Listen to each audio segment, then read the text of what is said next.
आज हम निकल पड़े हैं बैंगलोर की एक ऐसी जगह एक्सप्लोर करने जहां आपको एक ही जगह पर देखने को मिलेंगे वाइल्ड एनिमल्स, बर्ड्स, जंगल जैसा माहौल और ढेर सारा एडवेंचर।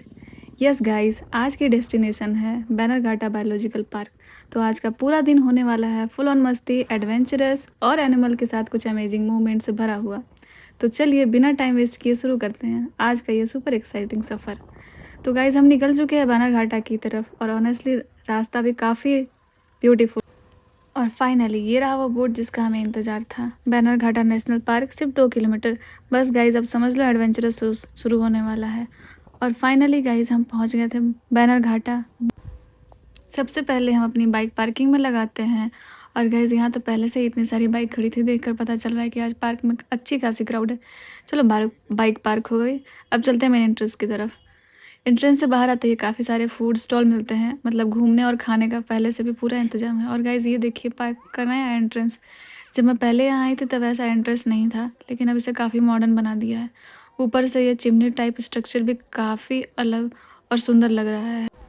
अब लेते हैं अपना एंट्री टिकट और फाइनली टिकट लेकर हम अंदर जाने के लिए रेडी हैं।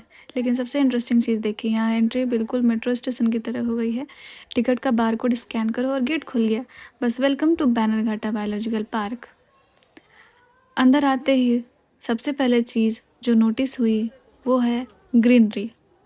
चारों तरफ इतना ग्रीन और पीसफुल इन्वायरमेंट था कि सिटी की सारी हसल बसल जैसे पीछे ही छूट गई है। और अगर आप ज़्यादा वॉक नहीं कर सकते, स्पेशली एल्डर्स के लिए यहाँ बैटरी व्हीकल है, तो आपका पूरा पैदल कवर करने की टेंशन नहीं है। और गाइस यहाँ पास में ही बटरफ्लाई पार्क है। क्योंकि दिस क्यूट जेब्रास, कुछ जेब्रा तो एकदम पीसफुल खड़े थे और कुछ का तो पता नहीं सुबह सुबह किस बात का आर्ग्यूमेंट चल रहा था। मतलब इनकी भी अपनी अलग ही मॉर्निंग मीटिंग चल रही थी। और सामने दिखाई दिया जिराफ। पिछली बार जब मैं आई थी तो मुझे 2 जिराफ दिखाई दिए थे, लेकिन इस बार सिर्फ एक ही जिराफ दिखाई दिया। दूसरा कहाँ गया ये तो वही जाने। लेकिन ये वाले बड़े आराम से अपनी दुनिया में घूम रहा। लेकिन आगे जो देखा उसके बाद माहौल थोड़ा एक्साइटिंग हो गया था, क्योंकि सामने थे 2 ब्यूटी चीता।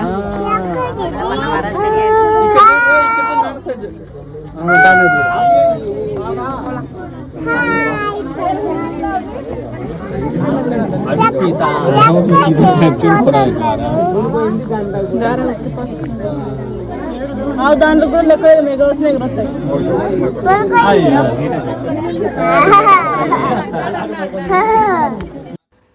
अब आगे जाने से पहले हमने सोचा कि एक बार मैप देख लेते हैं। तो थोड़ा मैप चेक किया और फिर जैसे ही आगे बढ़े गाइस अचानक सामने से 2 मैसिव डायनासोर दिखाई दिए। और मैं सच में 1 सेकंड के लिए रुक गई। इतने रियलिस्टिक लग रहा था जैसे जुरासिक पार्क की शूटिंग यहीं चल रही हो। बस फ़र्क इतना है कि यहाँ डायनासोर के साथ सेल्फी लेने के लिए आपको डरने की ज़रूरत नहीं है। अब गाइस जैसे ही हम आगे बढ़ रहे थे, रास्ता और भी जंगल जैसा होता जा रहा था। चारों तरफ घने पेड़ और बीच में छोटा सा रास्ता। और आगे एक ग्रुप भी जा रहा था। हमें लगा इनके पीछे चलते हैं, शायद कुछ इंटरेस्टिंग मिलने वाला है। और ऑनेस्टली उस समय मूवमेंट पे ऐसा लग रहा था कि कहीं हम किसी जू में नहीं बल्कि किसी रियल जंगल में ट्रेल पर निकल गए। और तभी गाइस हमारे सामने आया टाइगर। पहला टाइगर आराम से वॉक कर रहा था। थोड़ी देर घूमने के बाद वो रुक गया।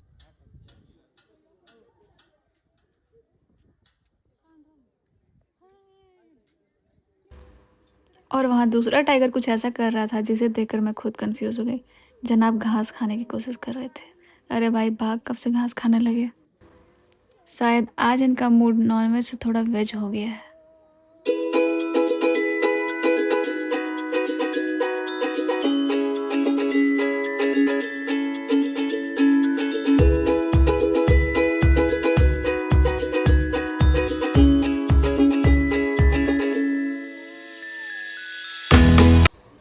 और तभी ऊपर नजर गई, वहाँ एक और टाइगर बैठा हुआ था। और फिर देखिए इसका स्टाइल, इतने आराम से नीचे उतर रहा था, वो भी स्लो मोशन में, जैसे इसे पूरा पता हो कि ज़िंदगी में बिना जल्दी किए भी काम हो सकता है।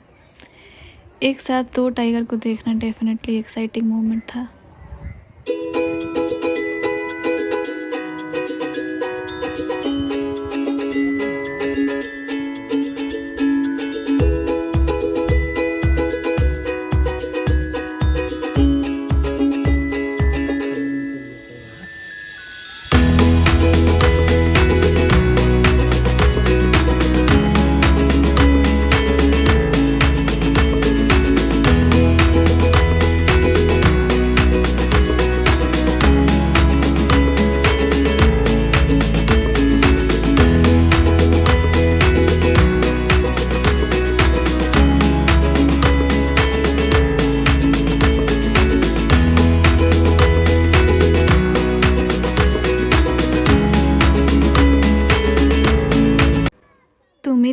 अगले जंगल वाले फ्रेंड से। सबसे पहले बेयर, और गाइस इसे देखते ही मेरे दिमाग में एक ही चीज़ आई, मासा एंड द बेयर। इतना क्यूट लग रहा था कि कुछ देर के लिए भूल गई कि एक्चुअली एक वाइल्ड एनिमल है। इसके बाद हमें आगे वुल्फ दिखाई दिया, फिर फॉक्स, एक के बाद एक इतने सारे एनिमल देखने को मिल रहे थे कि एक्साइटमेंट लगातार बढ़ती जा रही थी। थोड़ा और आगे गए तो अचानक हमें सामने बहुत सुंदर पॉन्ड दिखाई दिया, और पॉन्ड में लोग बोटिंग एंजॉय कर रहे थे। चारों तरफ ग्रीनरी थी, हल्की हल्की ठंडी हवा चल रही थी। ऑनेस्टली गाइस, इस जगह पर कुछ देर बैठकर बस हवा एंजॉय करने का मन कर रहा था। कभी कभी ना ट्रैवल में सबसे अच्छी मोमेंट वही होते हैं जहाँ आप कुछ नहीं करते, बस बैठते हैं और आसपास देखते हैं, उस वक्त उस मोमेंट को फील करते हैं। और फिर हमें आगे मिला यह सुपर क्यूट डियर। इनमें से एक डियर तो धीरे धीरे हमारा बिल्कुल पास तक आ गया था। मैंने सोचा शायद इसका मुंह थोड़ा फ्रेंडली होने का है, लेकिन बीच में यह जाली थी। थोड़ा आगे गए तो लंबे लंबे हॉर्न्स वाले डियर दिखाई दिए। इनके बीच भी फुल और मस्ती चल रही थी, किसी को धक्का देना, किसी को खींचना, खेलना। मतलब एनिमल की भी अपनी ही अलग एंटरटेनमेंट चल रही थी।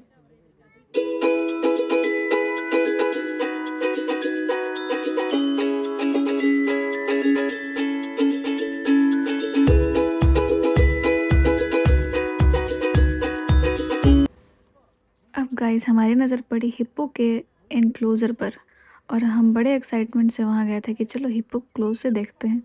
लेकिन जनाब पानी के अंदर आराम से पड़े हुए थे। हम वेट करते रहे, लेकिन साहब ने बाहर आने का नाम ही नहीं लिया। ऐसा लग रहा था बोल रहे हो भाई मुझे डिस्टर्ब मत करो, मैं आराम कर रहा हूँ। रास्ते में हमें डियर का कपल दिखाई दिया, उसके बाद पूरी एक डियर फैमिली दिखाई दी। इतने प्यारे लग रहे थे, कुछ देर तक वहीं खड़े होकर उन्हें देखते रहे।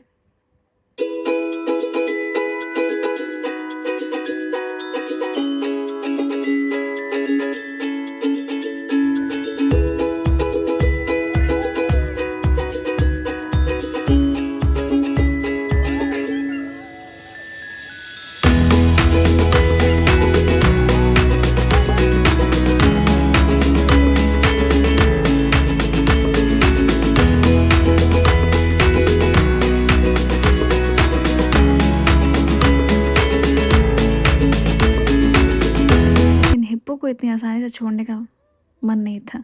हम वापस फिर से हिप्पो के पास गए, और इस बार फाइनली हिप्पो दिखाई दे दिया। और सिर्फ एक नहीं, उसका साथ उसका छोटा बेबी भी था। दोनों पानी में स्विंग कर रहे थे, और बेबी को देखकर मेरा ध्यान वहीं रुक गया। ऐसा लग रहा था जैसे हिप्पो अपनी मम्मी को बोल रहा हो कि देखो मैंने स्विमिंग सीख ली, बेटा पानी के अंदर ऐसे रहना है, ऐसे स्विम करना है, और ज़्यादा डर।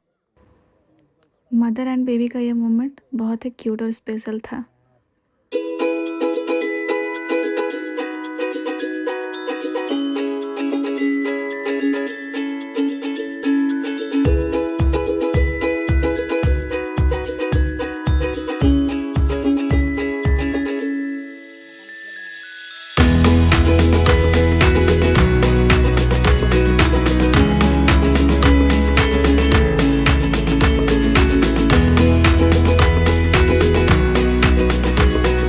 एक और इंटरेस्टिंग चीज़ देखने को मिली। यहाँ एक ऐसी रोप लगी थी जिससे आप अपनी स्ट्रेंथ टेस्ट कर सकते हैं और कंपेयर कर सकते हैं कि कौन सा एनिमल कितना स्ट्रांग है।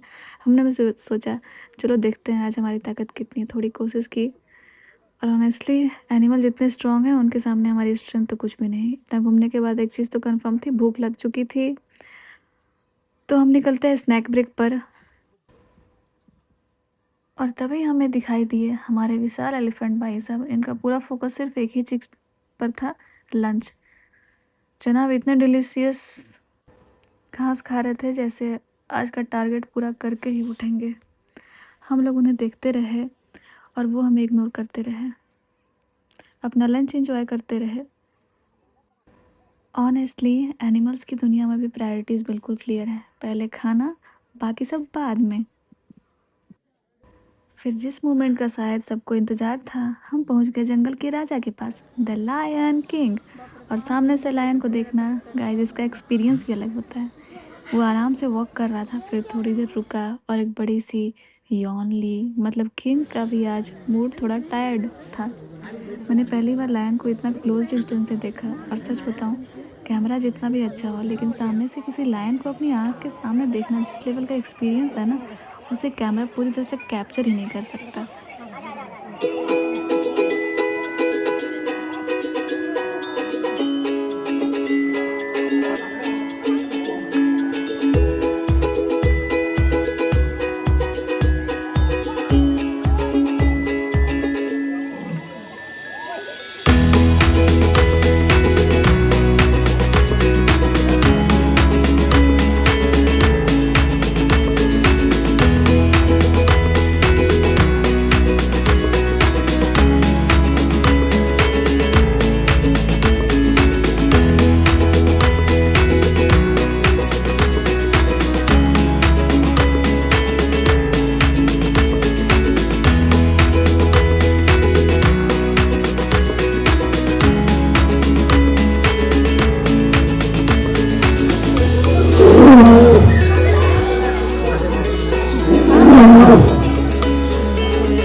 मारते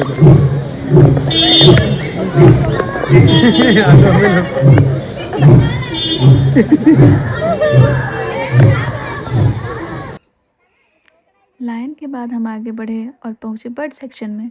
यहाँ अलग अलग तरह के इतने ब्यूटीफुल और कलरफुल बर्ड्स देखने को मिल रहे थे। कुछ देर के लिए बस उन्हें देखते रहने का मन कर रहा था। और गाइस, पार्क में एक और इंटरेस्टिंग बदलाव देखने को मिला।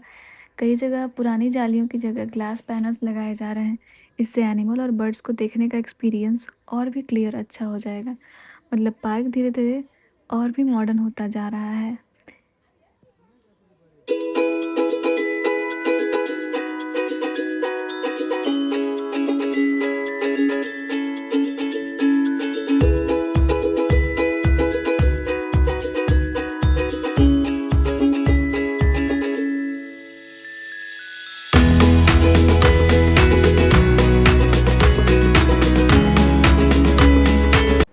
इसके बाद आगे बढ़े तो पानी में दिखाई दिए कुछ एलिगेटर्स। और ऑनेस्टली इनका फेस देखकर बिल्कुल ही समझ नहीं आ रहा था कि इनसे दोस्ती करनी है कि नहीं। फिर सामने आया ऑस्ट्रिच। ये बर्ड देखकर तो ये लग रहा था भाई ये बर्ड या मिनी डायनासोर है। और अब बारी थी स्नेक सेक्शन की।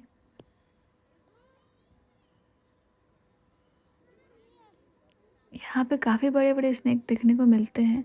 कुछ तो पेड़ों के ब्रांच के नीचे ऐसे आराम से लटके हुए थे और वहीं उनका परमानेंट घर हो। मैं तो बस दूर से ही देखकर खुश थी, क्योंकि स्नेक जितने इंटरेस्टिंग होते हैं उतने ही स्केरी भी होते हैं। उनके लिए फ्रेश खरगोश, आई मीन फ्रेश नहीं, वो तो जिंदा ही थे, उनको नेट के अंदर रखा गया था। और देखते ही देखते गाइस शाम हो चुकी थी। पूरे पार्क में घूमते घूमते हम भी काफ़ी थक चुके थे, लेकिन तभी सामने दिखाई दिया ब्यूटीफुल सनसेट।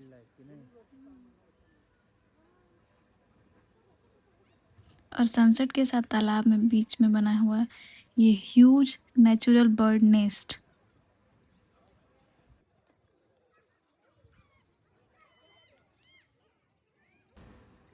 नेचर सच में कितनी अमेजिंग है ना। और इसके आसपास हमें मंकीज़ की अलग अलग स्पीसीज़ भी देखने को मिली। मतलब दिन खत्म होने वाला था, लेकिन पार्क अभी भी हमें सरप्राइज़ दे रहा था। अब हमें लगा बस अब हम बाहर निकलने वाले हैं, लेकिन तभी पता चला यहाँ एक अंदर म्यूज़ियम भी है और ऑनेस्टली हमें इसके बारे में पहले पता ही नहीं था। तो हमने सोचा कि जब हम आए हैं तो म्यूज़ियम भी देख लेते हैं।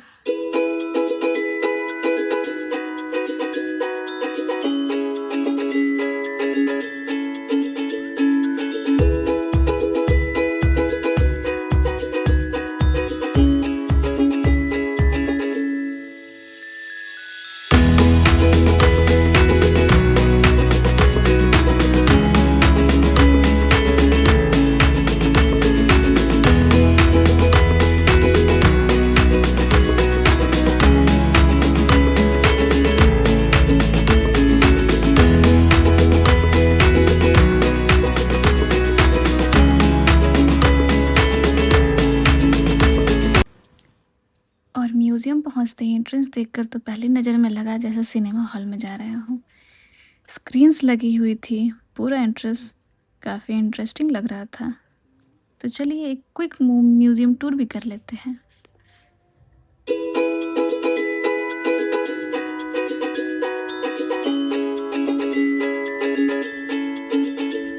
अंदर से म्यूज़ियम बहुत बड़ा तो नहीं था, लेकिन यहाँ काफ़ी इंटरेस्टिंग चीज़ें देखने को मिलती हैं। एनिमल्स के आर्टिफिशियल मॉडल्स, उनके बॉडी और स्किन स्ट्रक्चर से रिलेटेड डिस्प्ले और सबसे इंटरेस्टिंग चीज़ों में से एक था ये ह्यूज ऑस्ट्रिच एग्स।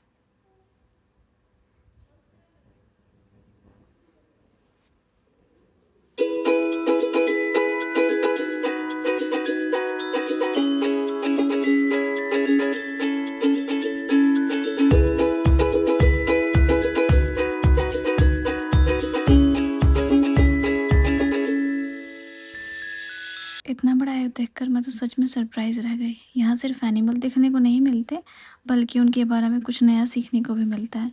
तो अगर आप बैनरघाटा आएँ, तो म्यूज़ियम को स्किप मत करना। और म्यूज़ियम से बाहर निकलते हुए ही स्क्रीन पर कुछ वीडियोज़ चल रही थी।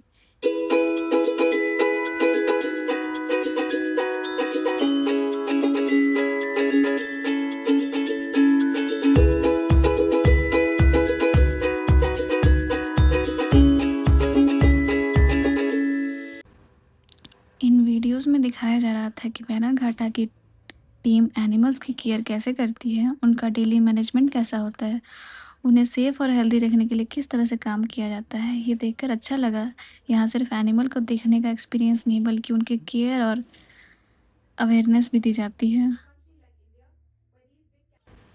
सुबह से लगातार घूम रहे थे, इतने सारे एनिमल्स देख लिए थे, इतना वॉक कर लिया था और अब एक ही चीज़ चाहिए थी, फूड। बाहर आते ही काफ़ी सारे फूड स्टॉल्स दिखाई दिए, लेकिन हमारी हालत ऐसी थी कि स्नैक्स से काम नहीं चलने वाला था, इसलिए हमने सोचा आज प्रॉपर पेट भर कर खाना चाहिए। और फिर हम पहुँचे अन्नपूर्णा होटल। वहाँ जाकर लिया एक फुल मील। इतने घंटे घूमने के बाद वो खाना, आई स्वेयर गाइस, उस टाइम पे 5 सितारा खाना भी इतना अच्छा नहीं लगता जितना सिंपल फुल मील लगता है। पेट भर गया, एनर्जी वापस आ गई, हम घर जाने के लिए रेडी थे।